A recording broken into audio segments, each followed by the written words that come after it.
Assalamualaikum warahmatullahi wabarakatuh. Bismillahirrahmanirrahim. Alhamdulillahi rabbil alamin. Lahun ni'matu wa lahul fadlu wa lahus sana'ul hasan. Salawatullahil barrir rahim wal malaikatil muqarrabin ala sayyidina Muhammadi wa ala alihi wa sahbihi tayyibin at-tahirin. Allahumma la sahla illa ma ja'altahu sahla wa anta ya hayyu ya qayyum taj'alul hazna in syi'ta sahla.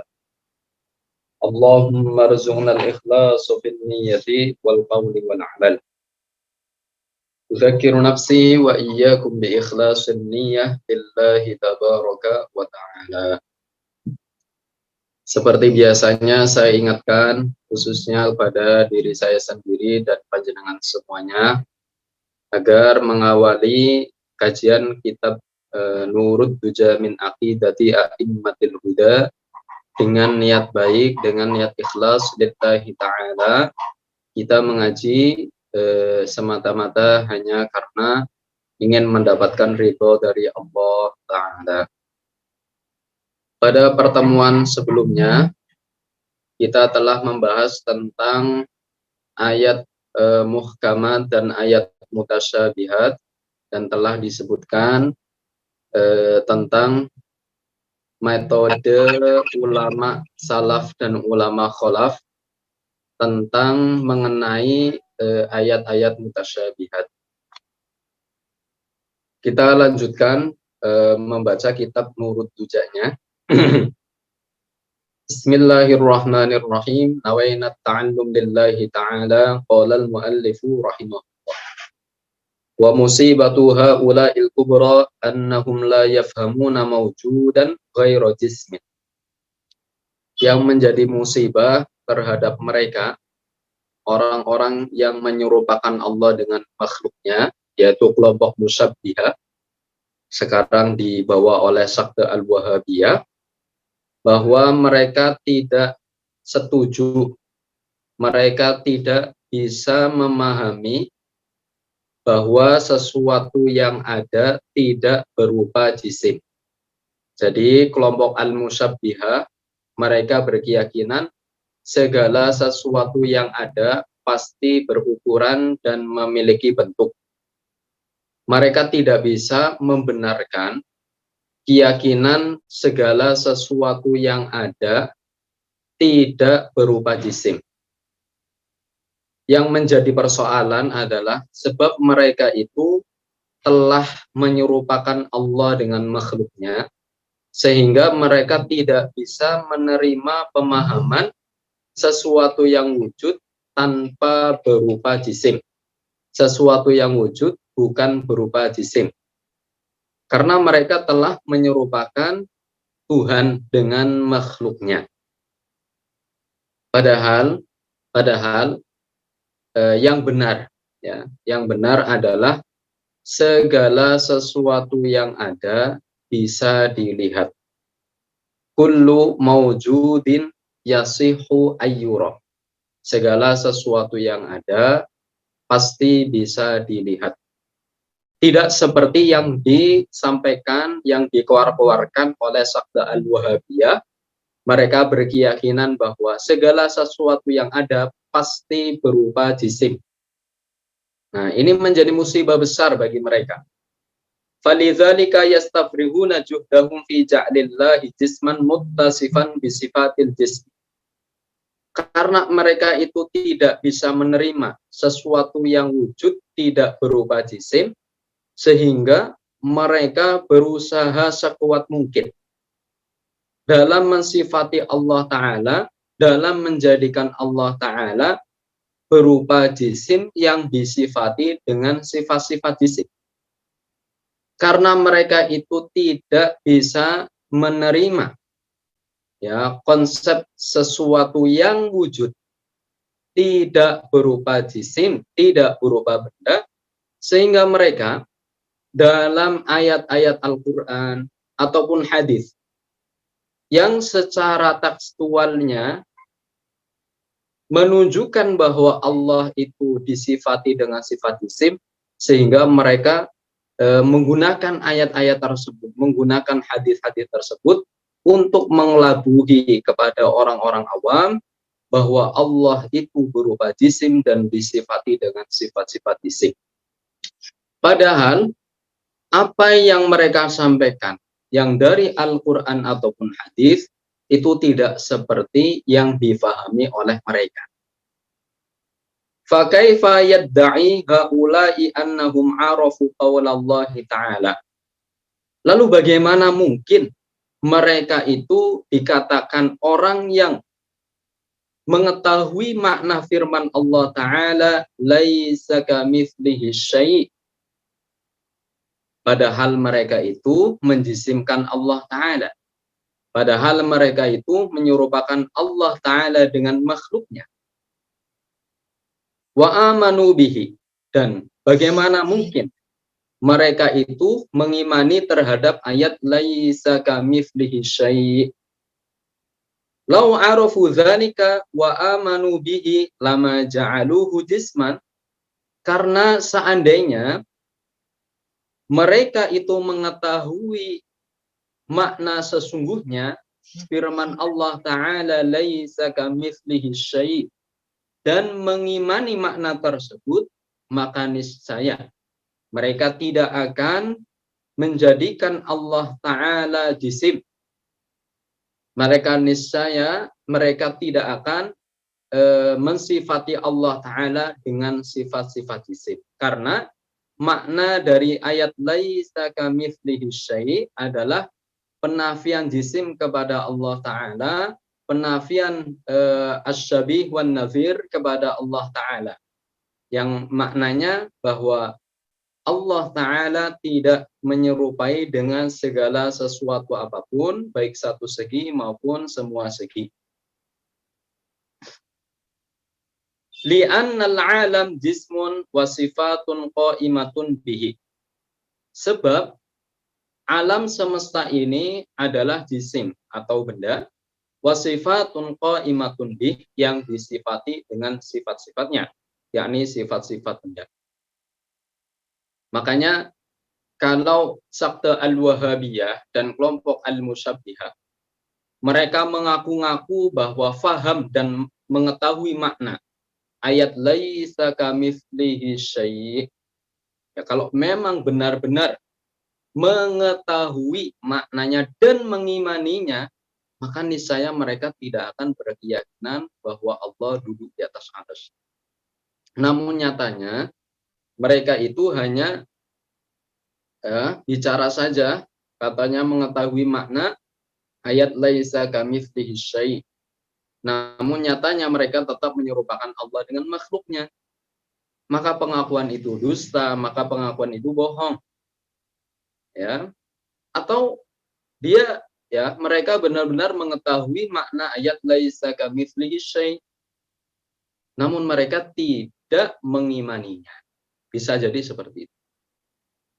Kemudian muallif akan menyebutkan munazarah, perdebatan antara sakte Al-Musyabbihah, sakte atau kelompok yang menyerupakan Allah dengan makhluknya seperti Al-Wahabiyah, perdebatan dengan kelompok yang menyembah matahari. Di sini disebutkan, falau sarat munazaratun baina haula'il musyabbihah kal wahabiyah.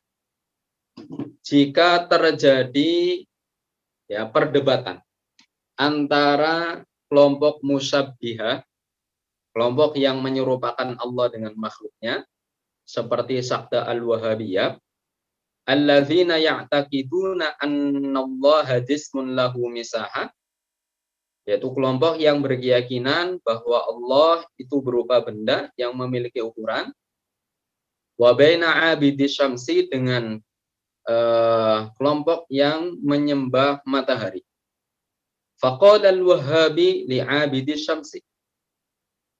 Sakte Al-Wahabi berkata kepada penyembah matahari, anta hadhihi syamsu allati ta'buduha la tastahiqqu an takuna ilaha. Matahari yang kamu sembah sejatinya tidak berhak dan tidak layak menjadi Tuhan. Faqala 'abidu syamsi lil Wahabi. Kemudian penyembah matahari membantah pernyataan Wahabi tersebut. Kaifa la tastahiqqu an tu'bada. Bagaimana kok bisa matahari tidak layak untuk disembah? Wa hajmuha jamil, bentuknya indah, bentuknya bagus. Wa naf'uha azim, dan kemanfaatannya juga sangat luas. Anta taroha wa ana aroha.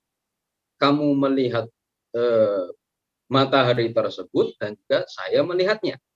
Wa kullun nasi yarawnaha wa yarawna manfaataha. Dan seluruh manusia melihat matahari itu. Dan mereka juga ya melihat manfaatnya matahari. Fa kaifa yakunu dini batilan? Terus bagaimana agamaku, yakni agama penyembah matahari, dikatakan agama yang batil. Wa dinuka haqqan, sedangkan agamamu wahai Wahabi adalah agama yang hak, agama yang benar. Wa antal ladzi ta'budu syai'an tawahhamtahu fi nafsik la ra'aituhu la ra'aitahu wa la ra'ainahu. Wa taqul annahu hajmun kabir qaidun fawqal arsy. Sedangkan engkau menyembah sesuatu yang kamu bayangkan di benak hatimu, la ra'aitahu wa la ra'ainahu, yang kamu tidak melihatnya dan kami tidak melihat. Wa taqul annahu hajmun kabir qaidun fawqal arsy, dan kamu mengatakan bahwa ya kamu Wahabi, kamu menyatakan bahwa Tuhan kamu adalah benda yang besar yang duduk di atas arsy. Al-Wahabi laisa lahu dalilun aqliyun. Ya, Wahabi mereka tidak memiliki dalil akal. Fa in qala al-Wahabi Al-Qur'anu yashhad bi anna Allaha khaliqul alam. Jika Sakta Al-Wahabiyah membantah kembali kepada penyembah ya matahari, ya, Sakta Al-Wahabiyah mengatakan Al-Qur'an menjadi saksi bahwa Allah Subhanahu wa taala pencipta alam semesta ini, wa annahu huwallazi yastahiqqul ibadah la syai'a siwahu yastahiqqu ay yu'bad. Dan menyatakan ya bahwa Allah taala adalah zat yang berhak disembah, tidak ada satupun selainnya yang berhak untuk disembah. Yaqulu 'abidu syamsilah, maka penyembah matahari itu membantah kepada Al-Wahabi, ana la u'minu bi kitabik a'tini dalilan aqliyan. Ya, saya tidak beriman ya dengan kitab kamu, berilah kepadaku dalil secara akal. Ala anna syamsa la tastahiqu an takuna ilaha ma'buda, bahwa matahari tidak layak untuk dijadikan Tuhan. Wa annama ta'buduhu anta mimma huwa mutawahhim yastahiqu an yu'bad. Dan berilah dalil secara akal bahwa sesuatu yang kalian sembah, yang hanya ada di benak hati kalian, yang diduga-duga katanya ada di atas aras, itu berhak untuk disembah. Fal Wahabiyya yakhrus, maka Wahabi itu diam, ya, seperti orang yang bisu, ya, karena tidak ada dalil secara akal bagi mereka. Amma nahnu ahlus sunnah indana jawabun aqli. Adapun kita ahlus sunnah wal jamaah memiliki jawab berupa dalil secara akal kenapa matahari itu ya tidak layak untuk disembah. Naqulu li abidi syamsi, kita katakan kepada penyembah matahari, asy-syamsu allati anta ta'buduha la hajmun makhsus. Matahari yang kalian sembah memiliki bentuk tertentu. Walaha syaklun makhsus, memiliki syakal ya, bentuk tertentu, tahtaju ila man aujadaha ala hadzal syakal. Ya, sehingga matahari itu membutuhkan zat yang mewujudkan bentuk tertentu tersebut. Amma ma'buduna fahuwa mawjudun lakal mawjudat. Sedangkan Tuhan kita, Tuhan kita mawjud, ada, dan adanya tidak menyerupai dengan segala sesuatu yang ada. La yusbihu syai'an, tidak menyerupai dengan segala sesuatu apapun. Laisa lahu hajmun, tidak berupa hajam. Laisa lahu syakal, tidak memiliki bentuk. Laisa lahu jihad, tidak berarah. Laisa lahu makan, tidak bertempat. Wa laisa liwujudihi ibtida'un, dan wujudnya tidak didahului oleh permulaan. Zalikal mawjud alladzi nahnu na'buduhu alladzi yusamma Allah.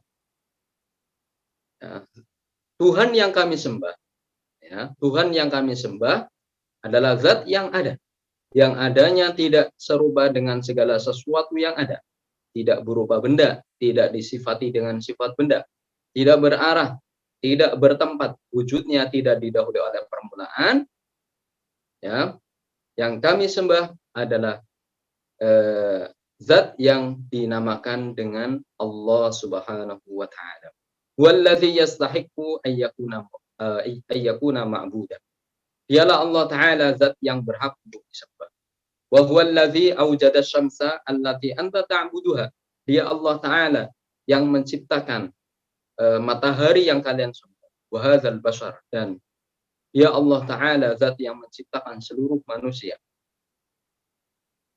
Wa kullama siwa zalika, dan dia Allah taala yang menciptakan segala sesuatu yang ada di alam semesta ini. As-sunniyu lamma yahtajju bihadhihi al-hujjati al-aqliyah min duni ay yaqula qala Allah taala kaza yuksiru dzalikal kafira 'abida syamsi. Ahlus sunnah wal jamaah ketika berargumentasi dengan argumentasi secara akal, ketika melawan penyembah matahari tanpa menyebutkan Allah Ta'ala berfirman seperti ini, sudah cukup untuk memecahkan argumentasi orang kafir tersebut, orang kafir yang menyembah matahari. Falhamdulillahilladzi hadana lihadza wa ma kunna linahtadiya laula an hadana Allah. Bahwa sesungguhnya hakikatnya yang menciptakan hidayah adalah Allah Subhanahu wa taala, sehingga kita semestinya harus bersyukur kepada Allah taala karena Allah telah memberikan hidayah kepada kita sehingga kita ya bisa mengenal Allah taala dengan benar, yaitu keyakinan tanzih, keyakinan yang tidak menyerupakan Allah taala dengan makhluknya. Waspadalah dengan sakte al-Wahabiyah yang mereka sering ya mengelabui masyarakat, yang sering mengelabui orang-orang awam atas nama Al-Qur'an dan hadis, yang padahal sesungguhnya makna Al-Qur'an yang mereka sampaikan tidak seperti yang mereka pahami, ya. Dan mereka biasanya sering menyatakan dirinya adalah kelompok salafi, ya. Kita tidak boleh menyebut mereka dengan sebutan salafi. Kita tidak boleh menyebut mereka dengan sebutan salafi, karena kata salaf itu adalah salafus sholih, adalah ulama yang hidup pada kurun 300 Hijriah pertama. Dan para ulama salafus sholih itu adalah ulama yang dipuji oleh Kanjeng Nabi. Sebagaimana yang disebutkan di dalam hadis, khairul quruni qarni tsummal ladzina yalunahum tsummal ladzina yalunahum.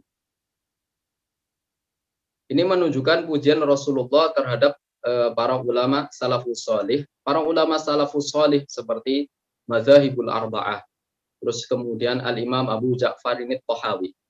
Sedangkan sakte Al-Wahabiyah, ya, mereka itu tidak mengikuti para ulama salafus sholih, baik sisi akidah maupun akhlak. Nyatanya sakte Al-Wahabiyah itu ya mengikuti Muhammad ibnu Abdul Wahhab. Muhammad ibnu Abdul Wahhab itu mati ya pada tahun 1206 Hijriah. Dan mereka juga Sakta Al-Wahabiyah mengikuti faham Ibnu Taimiyah dan Ibnu Qayyim Al-Jauziyah. Di mana Ibnu Taimiyah itu mati pada tahun ya 728 Hijriah.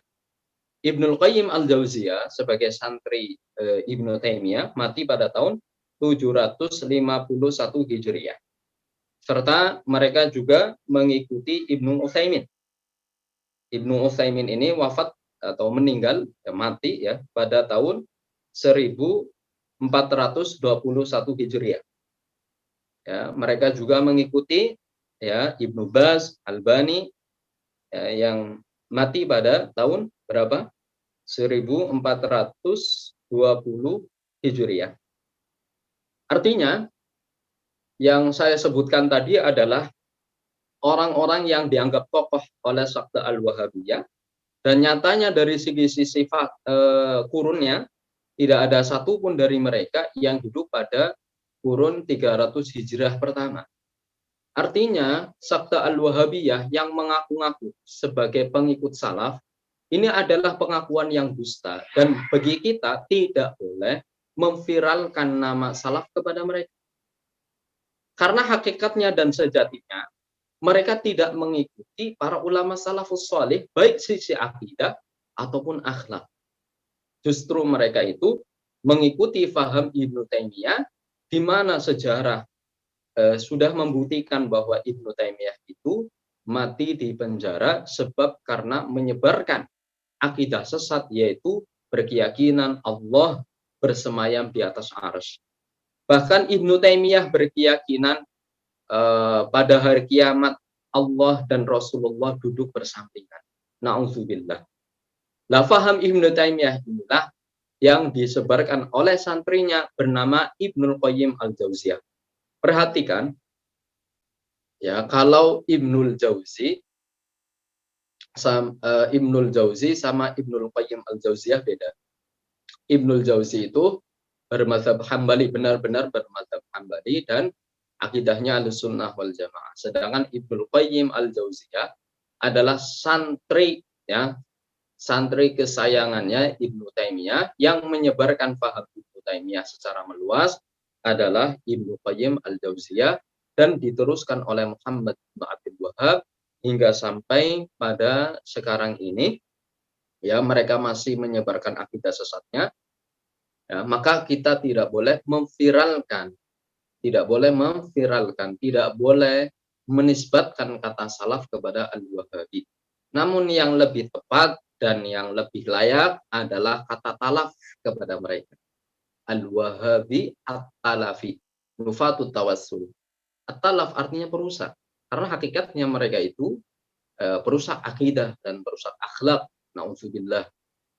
Ini ada beberapa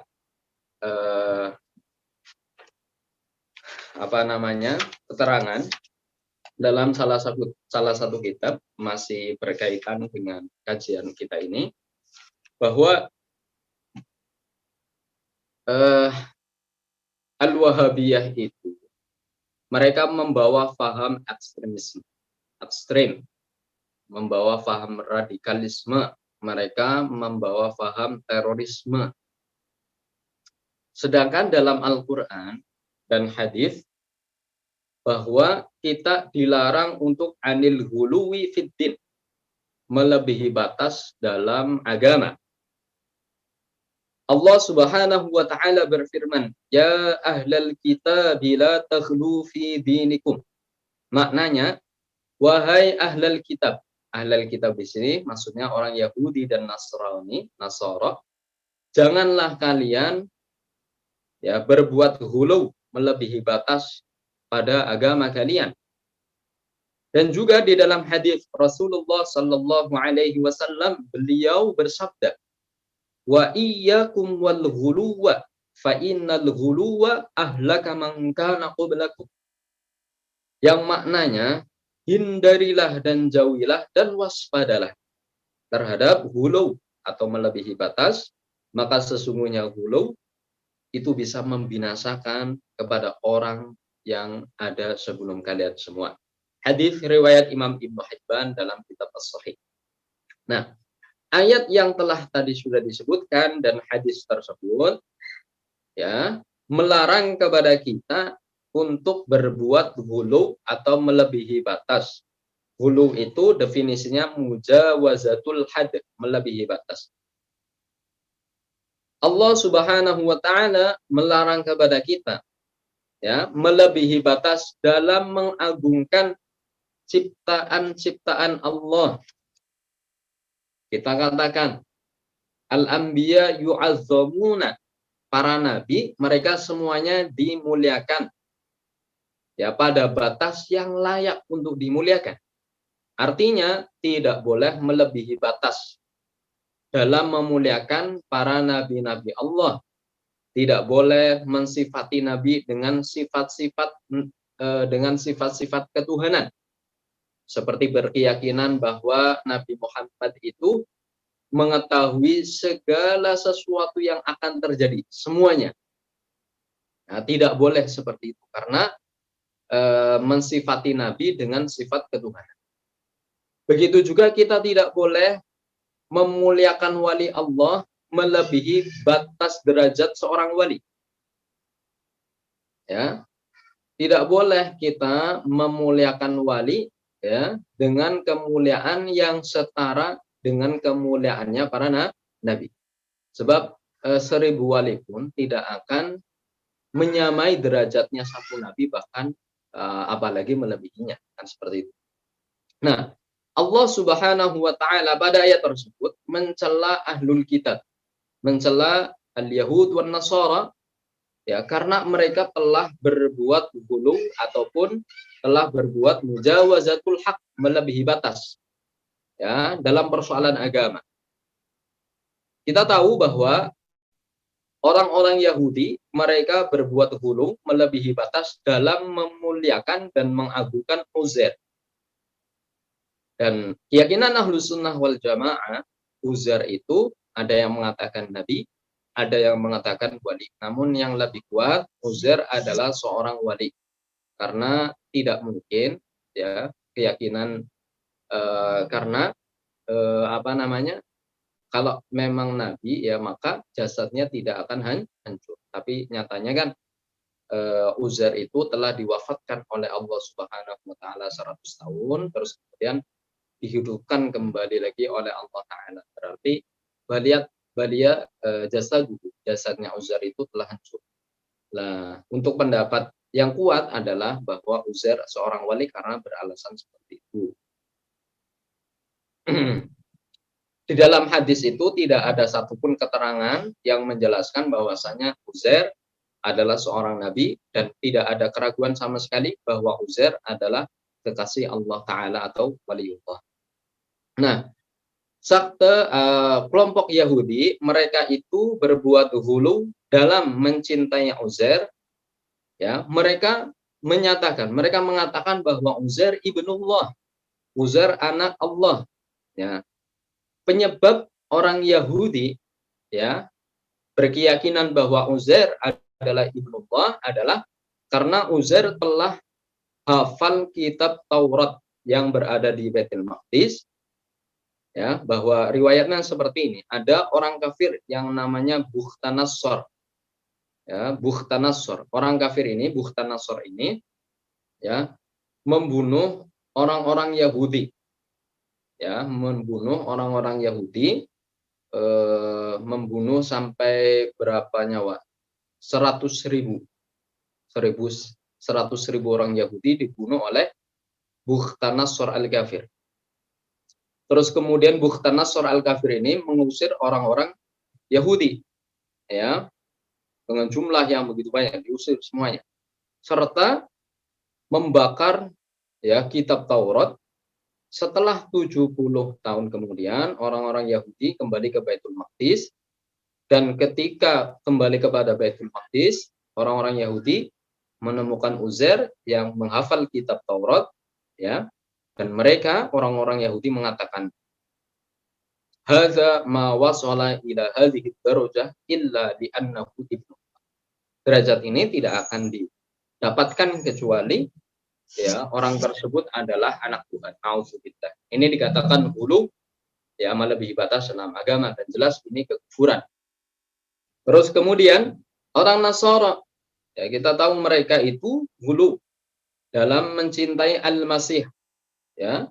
Mereka mengagungkan Al-Masih, Al-Masih melebihi batasnya. Padahal derajatnya seorang nabi kita katakan afdalu khalqillah, para nabi itu adalah makhluk Allah yang paling mulia ya, lebih mulia daripada malaikat, lebih mulia daripada manusia yang lainnya. Ini adalah derajat seorang nabi. Namun tidak secara akal dan secara syara bahwa diyakini nabi itu memiliki ilmu yang ilmunya sama dengan ilmu Allah atau kekuasaannya sama dengan kekuasaan Allah. Yakni tidak boleh mensifati nabi dengan sifat-sifat ketuhanan. Orang Nasara mereka itu ya berpendapat bahwa Al-Masih adalah anak Tuhan. Nauzubillah. Nauzubillah. Nah, ini adalah hulu dalam agama. Ya, makanya disebutkan dalam Al-Qur'an itu ya ahlal kitab la taghlu fi dinikum. Ini yang terjadi kepada orang-orang Yahudi dan Nasara. Namun juga terjadi kepada umatnya Nabi Muhammad sallallahu alaihi wasallam. Ada terjadi kepada umatnya Nabi Muhammad al-ghulu ya, yaitu ada As-Sudani ya, Sudani yang berada di Madinah Al-Munawwarah. Ini menisbatkan ke Thariqah Al-Qadiriyah, padahal Thariqah Al-Qadiriyah itu bersih dari keyakinan sesat sebab pendiri Thariqah Al-Qadiriyah adalah Syekh Abdul Qadir Al-Jilani. Bahwa As-Sudani ini berkeyakinan Ar-Rasul ya'lamu kulla syai'in. Ya'lamu kulla syai'in. Jadi berkeyakinan Rasulullah Kanjeng Nabi itu mengetahui segala sesuatu. Artinya apa? As-Sudani ini ya mensifati Rasulullah ya dengan sifat ketuhanan. Dengan sifat ketuhanan, naudzubillah. Dan masih banyak lagi ya, di antaranya adalah ada sebuah riwayat ya, ini ada cerita ini ya. Tapi cerita hulu ini yang terjadi pada umatnya Nabi Muhammad. Ada seorang wali yang masyhur di Habasah yang dikenal sebagai Abu Muhammad. Abu Muhammad ini wali Allah Ta'ala, memiliki karomah yang sangat banyak. Ya, memiliki karomah yang sangat banyak. Di antaranya adalah bisa menghidupkan orang yang sudah meninggal dunia. Ini Abu Muhammad terkenal seperti itu. Jadi suatu ketika ada penjahat, perampok ya, orang-orang kafir datang ke wilayahnya Abu Muhammad. Terus kemudian membunuh salah satu murid beliau. Lalu para masyarakat ya telah mengetahui bahwa salah satu murid beliau dibunuh oleh perampok tersebut. Akhirnya para masyarakat sudah bersiap-siap untuk menguburkannya, ya, menguburkan santri yang telah dibunuh itu. Namun katanya menunggu kedatangan Syekh, karena pada waktu itu Syekh yakni Abu Muhammad tidak ada. Setelah Syekh Abu Muhammad itu datang sampai pada tempat pondoknya, lalu kemudian para masyarakat bilang, wahai pemimpin kami, ya, salah satu santri panjenengan itu telah dibunuh oleh perampok, ya, dan kami sudah bersiap-siap untuk memakamkan jasadnya.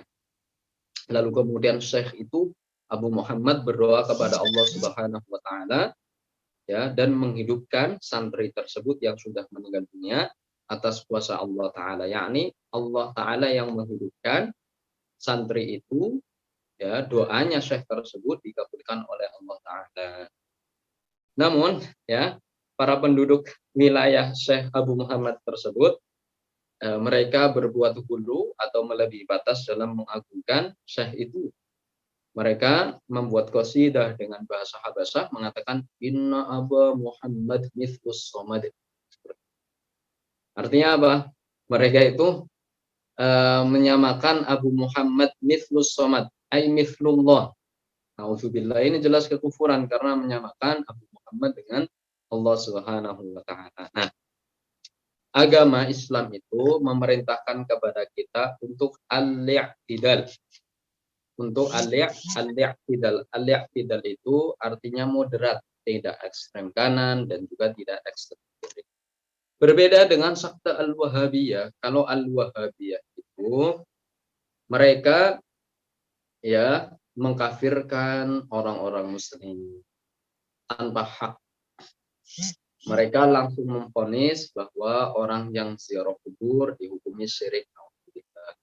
Orang yang tawasul dihukumi syirik. Orang yang istighotsah kepada selain Allah, orang yang al-isti'anah meminta pertolongan kepada selain Allah langsung divonis syirik. Ini namanya ekstrim. Dan munculnya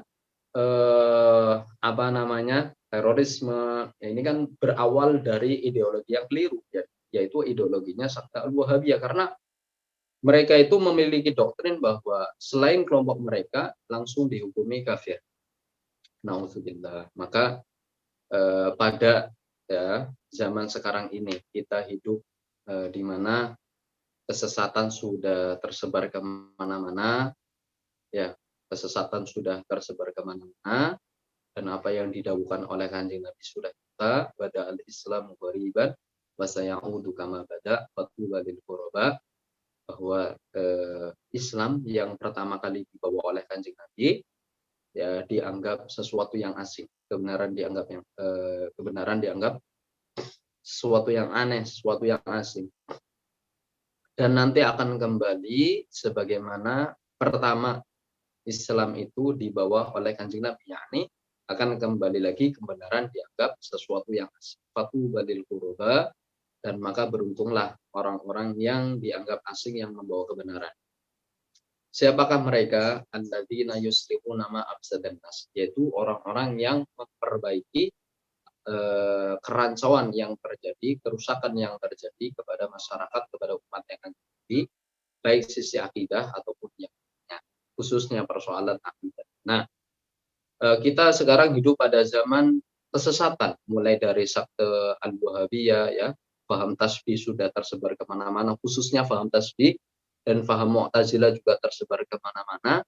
Nah, kita semuanya alhamdulillah diberikan pemahaman ya, diberikan pemahaman oleh Allah Subhanahu wa taala dengan faham yang benar, di mana tidak setiap orang itu bisa menerima pemahaman yang benar. Tidak menjadi jaminan orang yang bisa membaca kitab kosongan yang tidak ada harokatnya, ya semua kitab mungkin bisa dibaca, ya kitab Fathul Bari, ya kalau sempat kitab Al-Majmu' Syarah Muhadzab atau kitab-kitab yang lain yang besar-besar dibaca dan dia mampu untuk membacanya. Semisal dikatakan benar lah cara bacanya, semisal dikatakan benar, itu tidak menjadi jaminan bahwa pasti akan mendapatkan pemahaman yang benar. Tidak menjadi jaminan. Dulu ya, Kanjeng Nabi diutus oleh Allah Ta'ala dihadapkan dengan mayoritas orang-orang ummiyin. Ya, dulu kan dikatakan bahwa aghlabus sahabah itu al-ummiyun.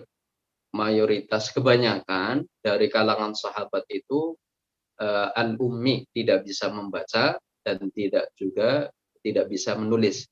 Namun kelebihan mereka adalah afhama minna, tapi mereka itu pemahamannya lebih kuat daripada kita. Nah, di sini bisa dijadikan pelajaran bahwa orang yang tidak bisa menulis, orang yang tidak bisa membaca, itu tidak menjadi jaminan bahwa pasti sesat. Nah, tidak seperti itu ya. Namun ya, yang menjadi tolak ukur kebenaran adalah mendapatkan pemahaman yang salim, mendapatkan pemahaman yang selamat dari bid'ah. Ya, diberikan oleh Allah, mendapat pemahaman yang benar dari Allah Subhanahu wa taala. Walaysa al-ibratu bi kathratil qira'ah. tidak menjadi tolak ukur seseorang jaminan pasti mendapatkan pemahaman yang benar dengan banyaknya dia membaca buku-buku. Ya, makanya ada ulama mengatakan khairu ma yuktabul insan al-fahmus sebaik-baiknya sesuatu yang diberikan kepada al-insan manusia adalah pemahaman benar, dan semoga kita semuanya senantiasa diberikan oleh Allah Subhanahu wa taala pemahaman yang benar. Insyaallah nanti kita akan lanjut pada pertemuan berikutnya. Kita tutup sama-sama dengan bacaan tahlil, muhallil wa nusalli 'ala nabi. La ilaha illallah. Allahumma salli 'ala sayyidina Muhammad wa 'ala alihi wa sahbihi wa sallim. Rabbi ighfir li wa lil mu'minina wal mu'minat. Walhamdulillahi rabbil alamin. Barakallahu fikum wa ahsana ilaikum. Nas'alullaha as-salamata fid din wa dunya wal akhirah wa husnal khitam. Wassalamu alaikum warahmatullahi wabarakatuh.